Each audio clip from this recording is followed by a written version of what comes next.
Here's our video for exponential graphs. So just a quick reminder from stuff that you did back in, I think exponential was integrated 1 and integrated 3 since it was one of our essential skills. What we're going to do though is we're going to take those super basic functions that you did back then and we're going to add transformations to them.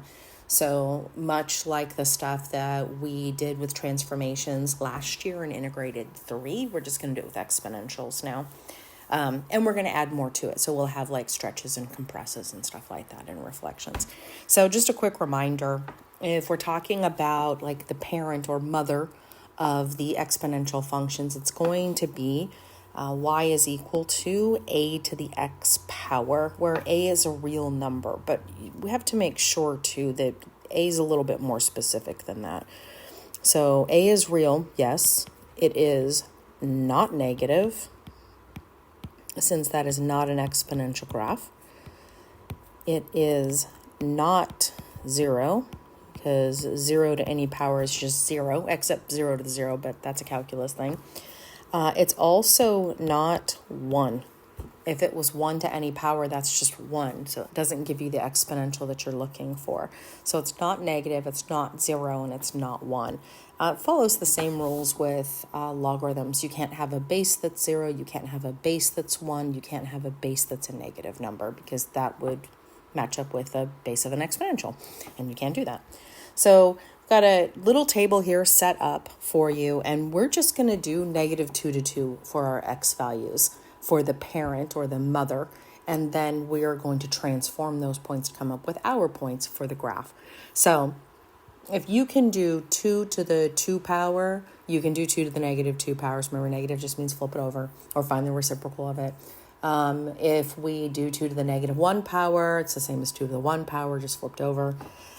Then just a quick reminder too. So I've got 2 graphs on here. I've got F and G, and I can take a look at both of the graphs on the exact same coordinate plane and tell you which one is which. If something has a larger base, it grows faster. So it's steeper, I think is the best way to put it. So if I were to take a look at these two, I know for sure that one of them is 3 to the x and the other one is 2 to the x. That's what's given to me, the table. I can tell you right now that the one that is the tallest, that's the 3 to the x. That's this guy right here. Whereas the one that's not as tall, oh, am I getting my F and my G confused? I am, sorry. Let's call this G. And then I know that this one is F because it doesn't grow as fast, primarily because of the bases. Like 2 is smaller than 3. If 3 is bigger, 3 grows faster. Okay, general form of this thing. It should look very familiar. We have our A value, which is the coefficient way out in front of the parent. That's going to tell us if it is vertically stretched, vertically compressed, vertically reflected. Then the 2 itself. So I'm using a 2 just as an example here. So if my parent is 2 to the x, then this 2 and that x are the parent. The A, B, C, D is all the transformations. So A, vertical stretch, vertical compress, vertical reflect. B, horizontal stretch, horizontal reflect, horizontal compress. C is the right-left portion because it's attached to the x, so it's in the x direction. And then D is the up-down portion. So this is the basic format that we're going to be doing, and they do the exact same thing that they've done before. Like, that hasn't changed. It's just that now we have a different set of, we have a different function itself. So transform from the mother to h of x, explain and sketch. Okay, so if we take a look at this, the parent itself, if I pull all of the things out, so all of the transformations, then I know that the parent is going to be 2 to the x. So let's go parent, and it's going to be 2 to the x. So y equals 2 to the x. Okay, I'm going to transform, and then I am going to fill in the middle of the table just to kind of help you out. Although it's not necessary if you don't need it. I don't need to see it. But if you're not sure about getting it correct, it can't hurt. to h of x. Okay, our new one. Okay, so let's take a look and see what's happening with our x's specifically. So if I take a look up at my x's, there's no coefficient on the x, so there's no horizontal stretch, compress, reflect. That's good. And then remember with x's, it's always the opposite of what it looks like. So it looks like -1, but that's actually telling us to go right 1. So I'm going to take my x's and I'm going to add 1 to them. Oh, let's actually fill in our parent points. Kind of getting ahead of myself here. So if I do -2, -1, 0, 1, 2, I always start with the positive. So this says I have 2 to the 2, that's 4. If 2 to the 2 is 4, then 2 to the -2 is 1/4. Down at 2 to the 1, that's 2. So 2 to the -1, that's a half. And then 2 to the 0 is 1. Okay, so there's my parent points. Okay, now let's get back to the transformations. So I am going to take my x's and I'm going to slide them all right 1. That's what that -1 is saying. So let's take all of these and we're going to slide them right 1. And again, I'm showing my work, so I want to make sure I don't lose anybody.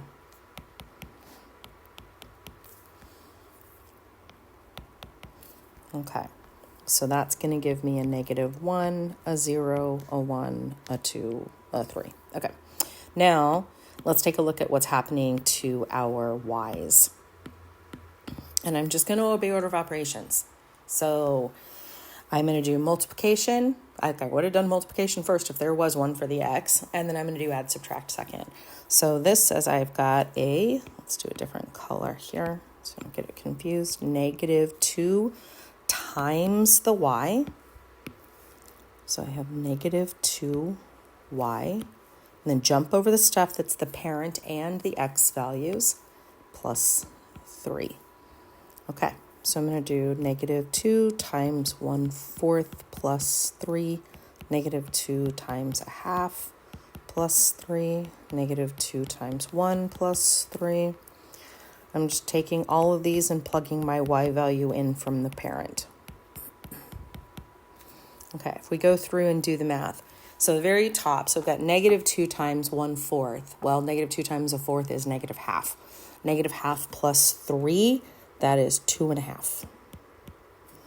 And then I've got -2 times a half, that's -1. -1 plus 3 is 2. -2 times 1 is -2. -2 plus 3 is 1. And then -2 times 2 is -4. -4 plus 3 is -1. And then -2 times +4 is -8. -8 plus 3 is -5. Let's go through and put all of our commas in here now. Okay, so there's all of my points. So don't plot the parent. I don't want that. I'm just going to plot the h of x. So I've got a graph over here to the side. So set up your coordinate plane on the graph itself so that you have enough room in the x and the y direction. That's ultimately it. So go ahead and set yours up. I'm going to set mine up. Okay, so let's go ahead and plot my points here. All of my increments are by 1. So if I have -1, comma 2.5, and then I have 0, 2, 1, 1, 2, -1, and then 3, -5. 3. Okay, so there's my graph. I'm not going to sketch it yet because I need to put the asymptote on it. So just as a reminder, whenever we're talking about exponentials, the asymptote is always going to be our d value at the end. So I know that I have a horizontal asymptote at y equals 3. So I'm going to go ahead and put that on my graph. And then just a reminder, exponentials always have horizontal asymptotes, and it's always going to be the plus constant at the end. If there's nothing there, then it's a +0. So you would have a y equals 0 horizontal asymptote. Okay, now that I have that, I think I can give this a decent sketch. Make sure you don't cross the asymptote, don't hit it. They don't intersect. And then just try to give it a nice smooth curve.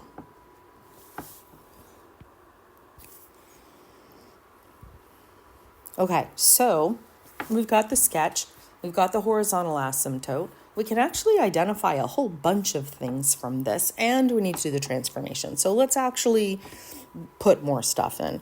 So valid question, domain for sure. Domain is for sure a valid question.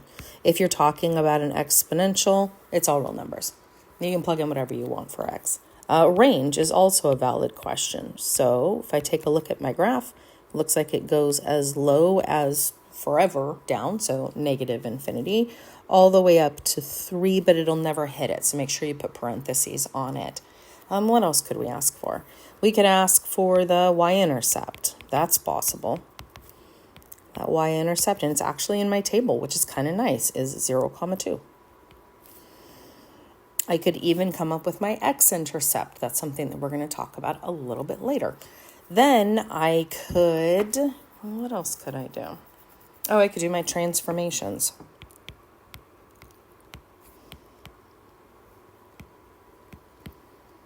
And all I'm going to do is look inside the table and look at what I did. So if I take a look at my x plus 1, that plus 1 says I took all the x values and I shifted right 1. So this is right 1. Then if I take a look at my y's, I'm going to go through piece by piece. I have a negative that I multiplied by. If you multiply your y's by a negative, that means that this is a vertical reflection.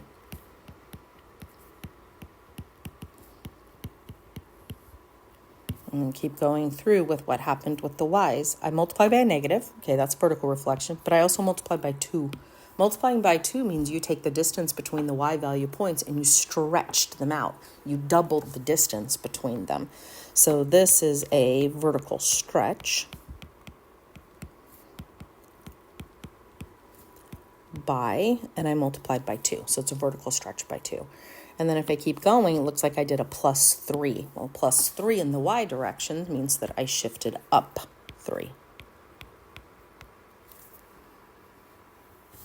And there's my sketch for this. You should be able to identify the horizontal asymptote, the domain, the range, the y-intercept, the transformations.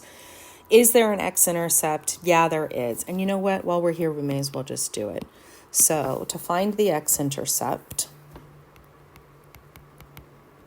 you're going to plug in 0 for y. So that's going to give me negative 2 times 2 to the x minus 1 plus 3. And then what I'm going to do is I'm just going to solve for x. So minus your constant over first. So I'll move this guy over. Let's get rid of those marks. Those cancel. It's going to give me negative 3. Negative 2 times 2 to the x minus 1. We're going to divide by negative 2, whatever the a value was. Negative divided by negative is positive. I have to rewrite this. Like my x is in the exponent, I need it to come down, so I'm going to rewrite it using logarithms. So the base of the exponential is 2, so the base of my logarithm is 2. What I'm taking the logarithm of is the 3/2, and then my exponent. So just a reminder, here's what I did. Base, base. What it's equal to goes inside. Exponent is what it's equal to. And then I'm just going to add 1. So this is log base 2 of 3/2 plus 1 is equal to x. So now, and just make sure that you write your x-intercept as a point. So I'll write it over here. This is my x-intercept. It's log base 2 of 3/2 plus 1, comma 0. Okay, let's take a look at the next one. Now, there's only one thing that makes this one a tiny bit more challenging, and it's the fact that there is a coefficient on the x. So what we're going to do first is we're going to rewrite this in our form. So we have h of x is equal to 4 times 3. Take out that b value, want to factor it out, x plus. Okay, now just be careful. You're doing 1 divided by a half because you're factoring it out. Always double check your multiplication when you do this. So if I do a quick check on this, I want to make sure that if I do a half times 2, I get 1, which is true. I do. So just double check, because if you make a mistake at this point, your points are going to all be wrong. Your transformation is going to be wrong. Your sketch is going to be wrong. All of it's going to be wrong. Okay, so now we can set up our parent points again. Okay, so our parent this time is a base of 3 with to the x power. So our parent points is going to be y is equal to 3 to the x.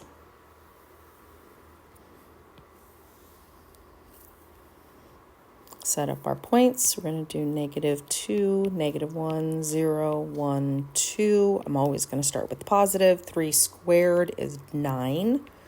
So 3 to the -2 is 1/9. I'm just going to flip it over. 3 to the 1 is 3. So 3 to the -1 is 1/3. And then 3 to the 0 is 1. Okay, let's take a look at what's happening to this. We'll do the x's first. Okay. Follow order of operations. Remember, the x's is always the opposite of what you think it's going to be. So my x's looks like it's being timesed by a half. So I'm going to divide by a half. But dividing by half is the same thing as timesing by 2. So I'm going to take my x and I'm going to times it by 2. I'm doing the opposite. Then it looks like I'm plus 2, but I'm actually going to minus 2. So it's the opposite for the x's.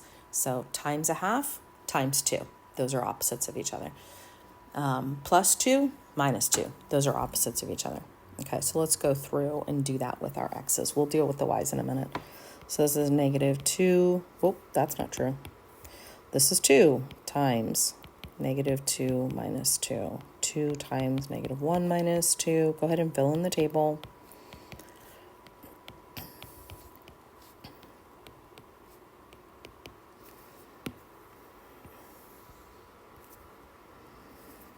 This is h of x.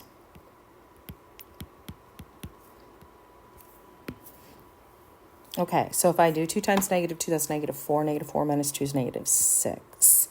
So that's -4, that's -2, that's 0, and that's 2. Okay, so my x's are dealt with. All right, let's see what happens with the y's.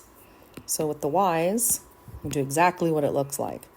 Looks like a times 4, so we are going to times by 4. So we're going to take our y, and we're going to times it by 4. Then it looks like a -1, so we're going to minus 1. Okay. Plug in all of my values.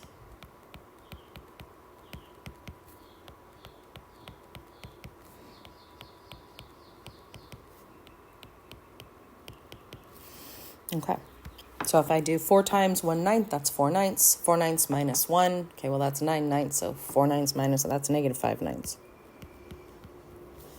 4/3, that is 1 1/3 minus 1. That's 1/3.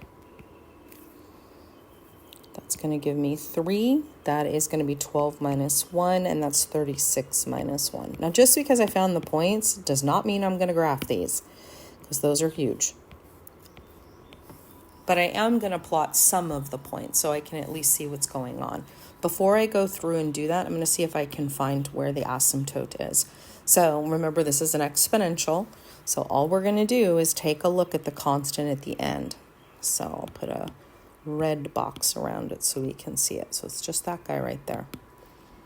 So I know for this, I have a horizontal asymptote at y equals -1. Okay. So go ahead and set up your graph. I'm probably only going to plot a couple of these points just because the other ones seem kind of unreasonable. So I'm going to do the -4 1/3, the -2 3, and the 0. I'm going to try to fit the 0 11 on there. If I can't, then I won't. So set my coordinate plane up and set up my graph and then see what I can plot. Okay, I was able to fit the -6, -5/9 kind of in the right ballpark, so I went ahead and put that on also. Go ahead and put on my horizontal asymptote. And then try to give this thing a sketch. Make sure that you don't across the horizontal asymptote, make it a smooth curve. Make sure it doesn't go vertical because it is a function, but if it goes vertically, it's not a function. Okay, here we go. So we've got the horizontal asymptote. We have our sketch. I think domain and range are totally reasonable asks here. So domain, and actually if you're being asked domain for exponential, it's like a gift. It's all real numbers all the time. Range looks like it goes as low as -1 or tries to get there, up as high as infinity. Let's see, what else do we have? X-intercept and a y-intercept. Y-intercept we actually have. So y-intercept was 0,11. X-intercept, yes, it hits it. So we'll do a little bit of work here in just a second.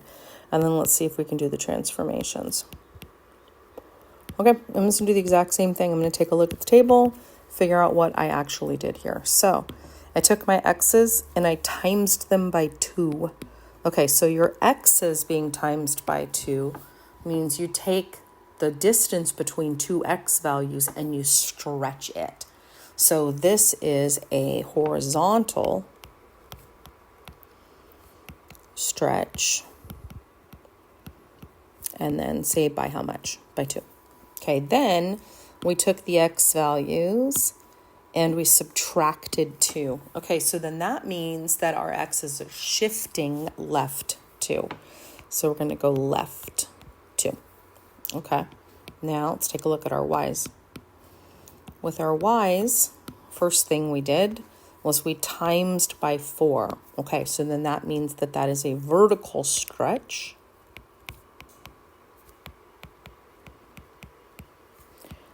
By 4.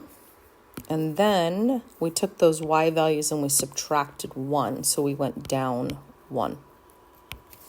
Okay. X-intercept. Let's see if we can find this thing. And it does hit. Like, I would wait until I have my sketch. No point doing calculations on an x-intercept or a y-intercept if it's not actually going to hit. Okay, so we'll do 0 equals. I'm going to go back to the original before I factored anything out. 4 times 3 to the half x plus 1. And then minus 1. Okay.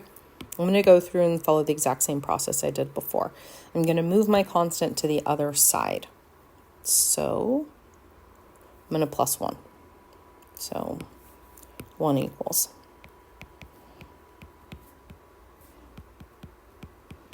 And then I'm going to divide by 4. I'm going to rewrite it. So base of the exponential, answer, exponent, minus the 1. I'm going to put parentheses around this 1/4 just so I don't lose it. Minus 1. And then I don't want to do this fraction business. So instead of dividing by a half, I'm going to times by 2. So I'm going to take this entire side and times it by 2. You can distribute the 2 if you want to. I don't think I'm going to. Okay, so my x-intercept is going to be a 0.2 log base 3 of 1/4 minus 1, comma 0. Looks like that's it. Hope this helps.